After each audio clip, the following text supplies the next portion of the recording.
प्रिय देशवासियों, मेरी आवाज़ सुनो। मेरे देश के अंतर्राष्ट्रीय देशों में मेरे देश के हर नागरिक को तहे दिल से रमेश छिक्काला का नमस्कार। जय हिंद, जय भारत और वाहेगुरु जी का खालसा, वाहेगुरु जी की फतेह। खुद भाई आप भाई वेलकम, सलाम वेलकम। आज का विषय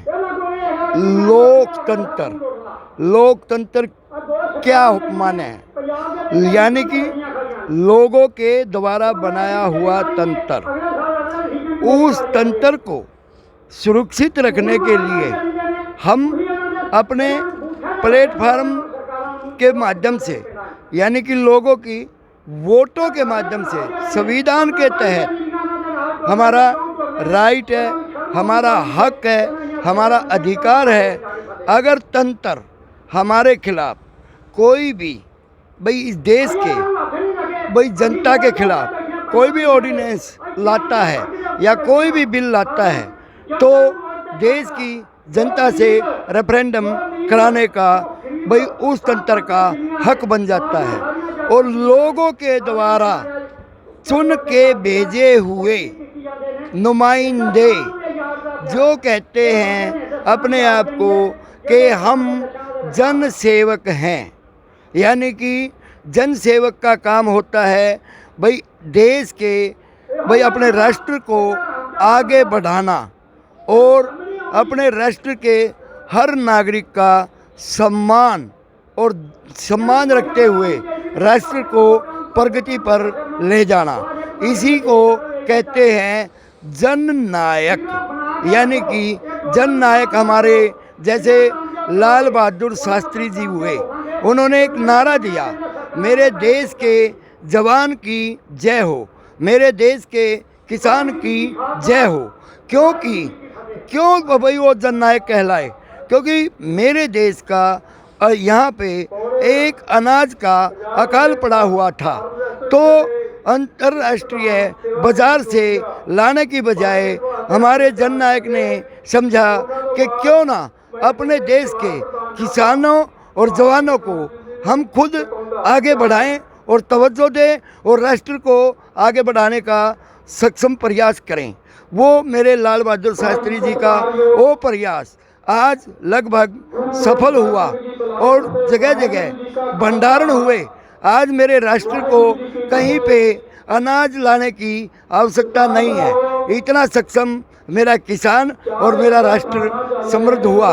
लेकिन हो क्या रहा है, आज साम्राज्यवादी नीति और पूंजीवादी नीति किसी भी राष्ट्र के लिए खतरनाक मुद्दा होता है सर।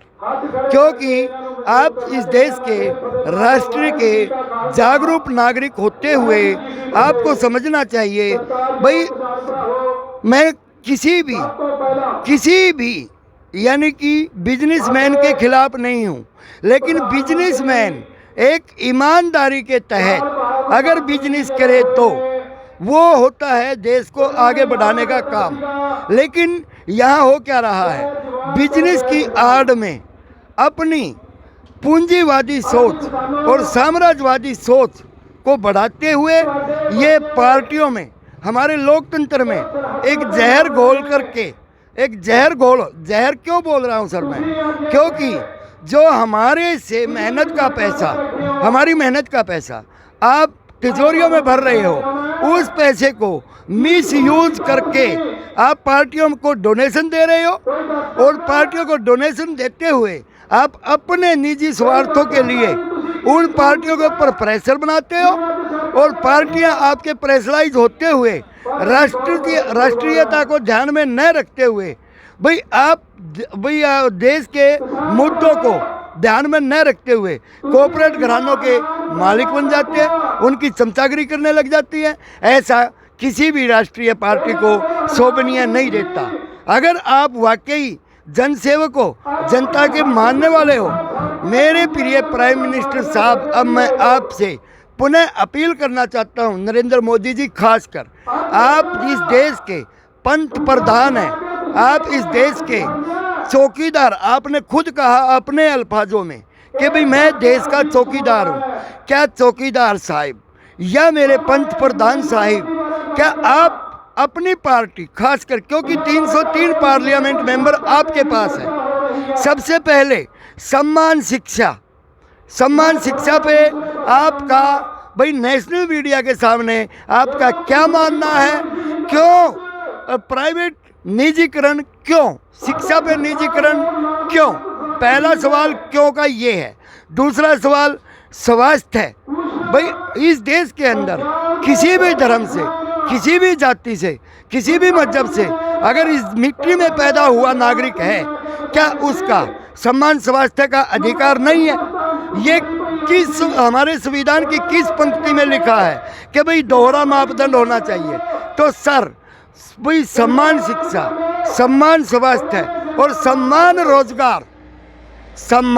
रोजगार और पूंजीवाद कम से कम और साम्राज्यवाद को कम से कम धीरे धीरे क्यों नहीं आप पॉलिसी ला रहे? क्यों भाई इसको धीरे धीरे उतना सुदृढ़ बनाओ जितना वो ईमानदारी के तहत सुदृढ़ बन सके, ना कि हेरा फेरी के तहत डोनेशन में आने की बजाय। भाई हम आपसे नम्र अपील करते हैं, हर देश के नागरिक से नम्र अपील कर रहा हूं। मैं रमेश छिक्कारा मेरा नाम है सर। क्या अपील कर रहा हूं कि भाई शिक्षा अगर हो जाएगी, आज क्या मुद्दा है? आपने एक अपील की सर, प्राइम मिनिस्टर साहब आपने एक अपील की नेशनल मीडिया पर बैठ करके। क्या अपील की कि भाई सब्सिडी HPCL हमारी जो गैस की सब्सिडी है वो सर आपने एक झटके में आपने वापसी कर दी, ख़त्म कर दिया उसको लगभग। यानी कि आपने रेफरेंडम न कराने की बजाय आपकी अपील पर हमने सब्सिडी भी छोड़ दी। कोई बात नहीं भी, मेरे राष्ट्र के खजाने में मेरा मेहनत का पैसा अगर जा रहा है, अगर अच्छे काम में कहीं लग रहा है तो उसका सदुपयोग होना चाहिए। लेकिन सर वहाँ सदुपयोग मुझे नज़र नहीं आ रहा कि भाई हमारे पैसे को दुरुपयोग किया जा रहा है। उदाहरण के तौर पे आज ग्राम पंचायत, भाई जैसे एक ग्राम पंचायत के अंदर सरपंच अगर सर्वसम्मति से चुना जाता है, वहाँ पे मीठा जहर ना बांटा जाए। अगर ये पार्टियां मीठा जहर बांटना बंद कर दें, अगर लोकतंत्र का मायना हकीकत में इस राष्ट्र के हर नागरिक को समझाएं, तो संविधान ने हमारे को ये सर राइट दे रखा है कि भाई अपनी आवाज़ स्वतंत्रता के तहत, ईमानदारी के तहत राष्ट्र को जागरूक करने के लिए हमारा राइट बनता है, हमारा अधिकार बनता है। और प्रिय प्राइम मिनिस्टर साहब, मैं तो आपसे कम से कम बहुत ही अपेक्षा रखता हूँ कि भाई आज जो मेरे किसान भाई हैं यहाँ पे, आज सर 60 दिन पंजाब में और लगभग 125 दिन के आसपास आज दिल्ली के चारों तरफ यह अपने घर परिवार को त्याग करके यहाँ बैठे हुए हैं, तपस्या कर रहे हैं। सर इनका क्या गुनाह है? क्या ये संविधान ने राइट नहीं दिया? ये अपने घर पे नहीं रह सकते? ये अपने मेहनत नहीं कर सकते? अगर इनको कहीं ना कहीं गलत लग रहा है तो सरकार का कर्म कर्तव्य बनता है इंटरनेशनल लेवल पर मीडिया पे या नेशनल मीडिया को सामने बिठा करके क्यों नहीं डिबेट कराई जाती कि भाई ये क्या है, ये गलत है या ये ठीक है? तो सर आपकी जिम्मेवारी बनती है। मैं आपसे कम से कम यह अपेक्षा करता हूँ कि भाई अगर फिर वही बात है, पूंजीवाद और साम्राज्यवाद को अगर बढ़ावा देते हो तो सर राष्ट्र को पीछे ले जाने का काम कर रहे हो। और मैं कम से कम आपसे यह उम्मीद नहीं रखता। और कृपा करके हमारी जितने भी 4120 पार्लियामेंट मेंबर और 542 parliament member, assembly member 4120, parliament member 542 और राज्यसभा मेंबर 250, सभी से अपील करता हूँ, एक मर्यादित, एक शोभनीय, एक राष्ट्रीयता की भाषा, संयम, खासकर ये इधर उधर की जुमलेबाजी नहीं सर, राष्ट्रीयता यानी कि सबसे पहले कर्म कर्तव्य हमारा राष्ट्र है। मेरे देश का जवान और मेरे देश का किसान अपने संविधान के दायरे में रह करके आप लोगों को चुन के भेजता पार्लियामेंट के अंदर, लेकिन आप ध्वनि मत से प्रस्ताव पारित करके अपने निजी स्वार्थों के लिए अपनी सैलरी बढ़ा लेते हो। सर, क्या नेशनल मीडिया का हमारा कर्म कर्तव्य नहीं बनता कि आपके पार्लियामेंट मेंबर को इतनी ग्रांट मिलती है, आपके हल्के में कितनी ग्रांट लगा रहा है और कितनी राष्ट्र को खजाने में वापस समर्पित कर रहा है, और यही असेंबली मेंबर का भी काम होता है भाई आपके हल्के में कितनी ग्रांट वो लगा रहा है और कितनी वापस राष्ट्र के राज्य के खजाने में समर्पित कर रहा है। क्या मेरे देश की जनता को यह जानने का हक नहीं है या हो क्या रहा है? क्या यही नेशनल मुद्दे? ये नेशनल मुद्दे नहीं है सर। राष्ट्र तभी प्रगति पे आता है जब देश का हर नागरिक राष्ट्र के प्रति समर्थ और सक्षम होगा, तभी मेरा देश प्रगति करेगा।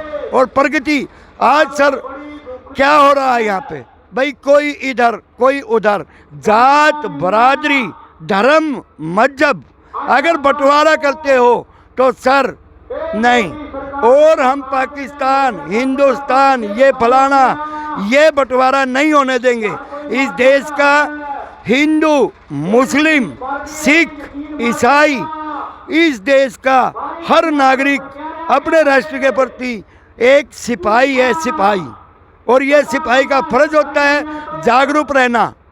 यही मेरे लोकतंत्र की खूबसूरती है, यही मेरे लोकतंत्र की भाई संविधान के तहत प्रस्तावना है। लेकिन किसी संविधान में नहीं लिखा सर, नहीं लिखा कि आप अपने मन मुताबिक भाई संविधान के तहत आप जन सेवक होते हुए आप जनता की अपेक्षाओं पे खरा न उतरना, ये सर संविधान में नहीं लिखा। मैं उम्मीद करता हूं कि आप जनता की उपेक्षाओं पे खरा उतरे, किसानों की उपेक्षाओं पे खरा उतरे। आने वाला ऐसा ना हो सर कि ये भाई जैसे डिवाइड एंड रूल जो अंग्रेज बोल के गए थे अंग्रेजी में, भाई फूट घेरो राज करो, वो नीति अब नहीं होनी चाहिए। क्यों नहीं होनी चाहिए? क्योंकि हमारे इस देश को 90 साल लग गए थे क्रांति होते हुए, सन 1857 से लेकर 1947 तक सर 90 साल 7 लाख शहादत हुई इस देश को, 7 लाख कुर्बानियाँ। वो कुर्बानियाँ व्यर्थ नहीं थी सर। उन कुर्बानियों को ध्यान में रखते हुए राष्ट्र को एक सच्ची भावना से राष्ट्र को आगे बढ़ाने का काम करें। और ये जो बिजली संशोधन बिल है,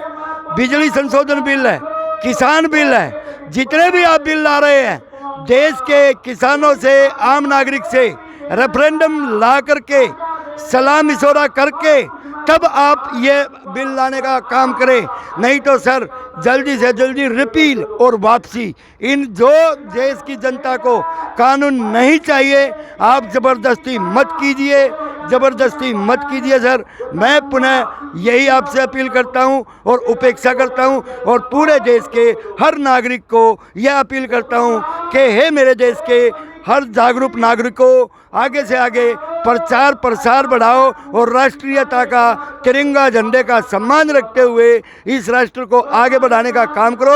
और अपने हकों की आवाज़ अन्नदाता का खास कर, अन्न हर घर में पकता है, हर घर में, तो उस अन्न की मर्यादा को ध्यान में रखते हुए इस राष्ट्र एक मुट्ठी होकर के एक आवाज़ उठाओ कि भाई ये जो भी देश को कानून नहीं चाहिए वो वापसी हो, रिपील हो। और इसी के साथ मैं इंकलाब जिंदाबाद, भारत माता की जय, वंदे मातरम, और हर देश के, इस देश के भारत के NRI लोगों से अपील करता हूं कि भाई भाई इस वीडियो को ज़्यादा से ज़्यादा एक दूसरे को शेयर करें और राष्ट्रीयता को ध्यान में रखते हुए आगे बढ़ाएं। जय हिंद, जय भारत।